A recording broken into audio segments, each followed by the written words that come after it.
Gannavaram Singapore IndiGo విమానంలో సాంకేతిక లోపం సంభవించింది. దీంతో గన్నవరం ఎయిర్పోర్ట్లో రన్వేపై కాసేపు విమానం నిలిచిపోయింది. విమానంలో ప్రభుత్వ విప్ యార్లగడ్డ వెంకట్రావు సహా 133 మంది ప్రయాణికులు ఉన్నారు.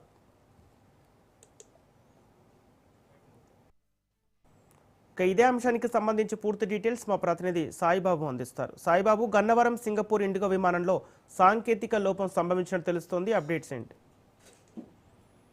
సాంకేతిక లోపంతో నిలిచిపోయిన సింగపూర్ ఇండిగో విమానం కృష్ణా జిల్లా గన్నవరం నుండి సింగపూర్ వెళ్లవలసిన ఇండిగో విమానం సాంకేతిక లోపంతో నిలుపుదల అయింది. సింగపూర్ కు వెళ్లవలసి ఉన్న 133 మంది ప్రయాణికులు ఉన్నారు. గన్నవరం నుండి 9 గంటలకు వెళ్లవలసిన ఇండిగో విమానం సింగపూర్ ఇండిగో విమానంలో గన్నవరం ఎమ్మెల్యే వెంకటరావు మరియు కుటుంబ సభ్యులు వెళ్లవలసి ఉంది. అయితే సాంకేతిక నిలుపుదలతో ఉన్న జనం మాత్రం అప్రమత్తం అయ్యారు. గతంలో కూడా ఇట్లా 2-3 సార్లు ఇండిగో విమానం అవడంతో కొద్దిగా దిగ్భ్రాంతి కూడా చెందారు.